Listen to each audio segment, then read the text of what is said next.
Hi guys! Welcome back sa YouTube channel ko. So for today, meron tayong problem na galing sa REE 2021 board exam. So this is a major, it is the major subject of EE, which is yung electrical engineering mga Lodi. Kasi ang EE kasi mga Lodi dun sa mga ibang engineering na courses, meron siyang tatlong subject sa board exam. Meron siyang engineering mathematics, meron siyang ESAS, Engineering Sciences and Allied Subjects, tapos meron siyang Electrical Engineering na major. So ito yung isa sa mga tanong sa major exam nila. I mean sa major na subject nila. So ang problem is the illumination of a surface 3.40 meter directly below a light source is 25 lux. Find the intensity of the light source. So kailangan bago natin to sagutan mga Lodi, alam muna natin yung mga definition nito.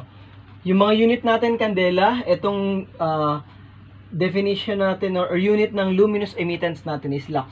Okay, so ano ba yung difference ng dalawa? So yung lux kasi mga Lodi, ito yung SI unit ng luminous emittance. Ito yung ginagamit sa pag-measure ng apparent intensity of light as it strikes the surface. Ang pinagkaiba niya dun sa kandela, ang kandela naman mga Lodi, ito yung SI unit ng luminous intensity. Tapos ang pag-measure naman ito, ang gamit naman ito is used to measure the apparent intensity of light source in a specific direction mga idol. So more on direction side siya. Yung isa naman is more on striking a surface. Okay? So tandaan natin na ganito po yung formula niya. Or if ever na maalala nyo yung conversion, mas madali mga Lodi.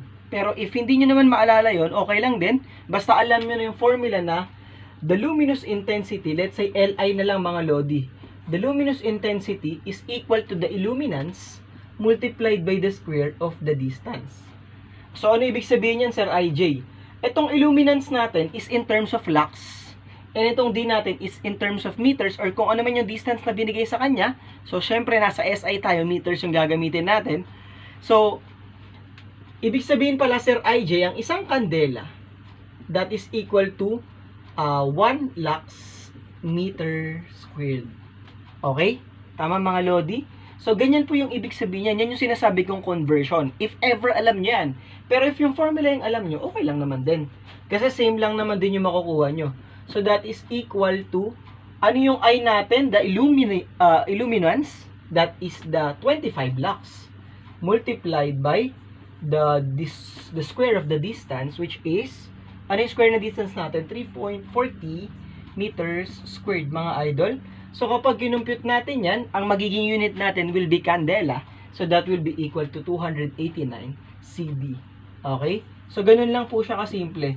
So, tandaan nyo lang po na ang relationship nito, yung luminous or the illumination is inversely proportional to the square of the distance. So, yung D natin is the distance from the light source. Tandaan nyo yun mga Lodi, lalo na dun sa mga II natin na magte-take ng board this coming April 2022. So, mga Lodi, alam ko magiging engineers na kayo. And maraming salamat mga Lodi sa mga patuloy na sumusuport sa channel natin. Sana mas marami pa kayo matutunan sa mga susunod na mga tutorials natin, engineering science, EE, etc. Kung ano man yung sinututor or tinuturo ni Sir IJ. And keep safe na lang mga Lodi, especially pandemic pa rin ngayon. So, support nyo rin po pala yung mother ko by subscribing to her channel, Mary Ann Maling.